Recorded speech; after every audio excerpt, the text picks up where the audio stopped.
एक हाउसवाइफ जी माँ जी। और एक ड्रग डीलर, इनमें क्या ही कॉमन हो सकता है, लेकिन तुमने सोचा होगा उससे बहुत ज्यादा कुछ कॉमन। तो ये दोनों बहुत ही इमोशनल कैरेक्टर्स हैं। ये दिल से ज्यादा और दिमाग से बहुत कम सोचते। जैसे जेसी गिल्ट, लव और एंगर को उसके डिसीजन को हैंडल करने देता है। जेन के मर जाने पर उसने सारा ब्लेम खुद पर ले लिया और डिप्रेशन में चला गया।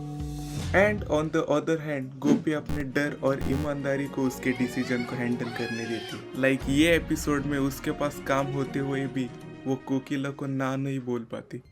कुछ काम था माँ जी। कहाँ रह गई थी तुम? माँ जी वो मैं काम। वो सारे काम भूल जाओ और जो मैं तुमसे कह रही हूँ उसे ध्यान से सुनो। एंड ट्रस्ट मी, इस वीडियो के लिए मैंने सारे इसके एपिसोड देख डाले विद एक्सपर्ट्स मम्मी। और जो ये बात जानते हैं कि ये दोनों कैरेक्टर बहुत ही इमोशनल है, वो उनको बहुत ही इजीली मैनिपुलेट कर लेते हैं, उनको खुद पर डिपेंडेंट बनाकर। हाँ, दोनों को डिपेंडेंट पर्सनैलिटी डिसऑर्डर है। तो जब कोई किसी पर बहुत ज़्यादा रिलाई करने लग जाए for emotional support, decision making and for validation, और उन्हें हमेशा ये डर लगा रहता है कि अगर हम किसी को ना बोल दें तो वो हमें हमेशा के लिए छोड़कर चला जाएगा। और यही एक वजह है कि थ्रू आउट सीरीज जेसी कभी वॉल्टर को ना नहीं बोल पाता। वो सिर्फ वॉल्टर को एक ही बार ना बोलता है। Do it.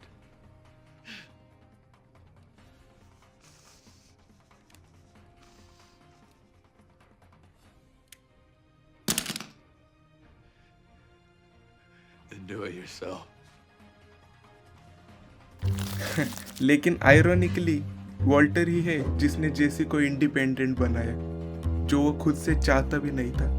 तो देखो, ह्यूमंस को नॉर्मली फंक्शन करने के लिए ये 5 चीज़ों की ज़रूरत तो होती है।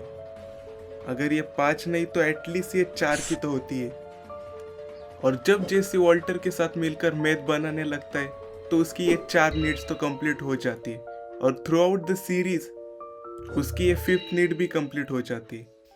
दिस इज ट्रांसफॉर्मेशन ऑफ जेसी।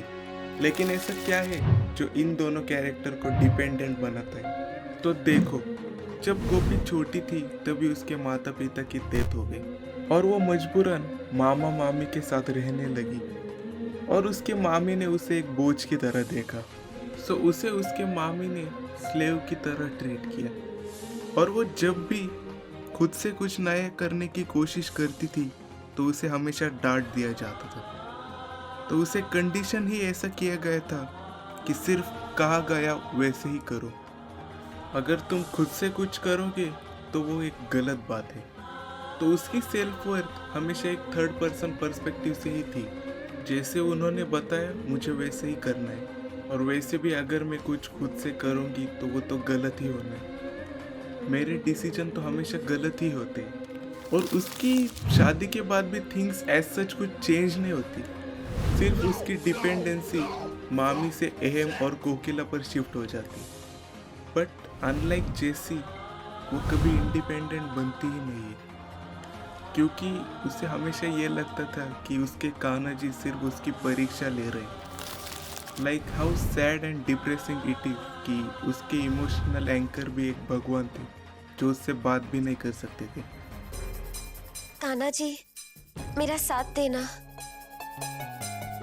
और जेसी की भी सेम ही स्टोरी है। उसके बिहेवियर के वजह से उसे हमेशा एक आवारा बच्चे की तरह ट्रीट किया गया, और फिर बड़े होने पर उसे घर से निकाल दिया गया क्योंकि वो उसके छोटे भाई की तरह ब्रिलियंट नहीं था। जेसी को उसके फैमिली से कभी अफेक्शन और वैलिडेशन मिला ही नहीं अंटिल वो वॉल्टर से मिला। Walter was like father figure of Jesse. उसने उसे लिमिटेड वैलिडेशन और अफेक्शन दिया, और उसने जेसी के लाइफ में सबसे इम्पोर्टेंट चीज़ दी, एक्सेप्टेंस। क्योंकि जेसी को लगने लगा कि वॉल्टर ही है जो जेसी की ट्रू वैल्यू जानता है। तो क्योंकि वॉल्टर उसके लाइफ में इतना इम्पोर्टेंट पर्सन हो गया था, इसीलिए जेसी उस पर डिपेंडेंट हो गया। और इसी डिपेंडेंसी के चलते जेसी और वॉल्टर का रिश्ता बहुत ही टॉक्सिक बन जाता है। और यहाँ पर कल्चर भी बहुत ज़्यादा इन्फ्लुएंस करता है। इन केस ऑफ जेसी, अमेरिकन कल्चर बहुत ज़्यादा इंडिपेंडेंस पर फोकस करता है। कि अर्ली एज में घर से बाहर निकल जाना, खुद के पैसे कमाना और उसी से कॉलेज फीस भरना। और यहाँ पर इंडियन कल्चर भी गोपी की हेल्प नहीं करता, क्योंकि डिपेंडेंट बनकर वो तो वही बन रही थी जो सोसाइटी उसे चाहती, एक अच्छी बहू।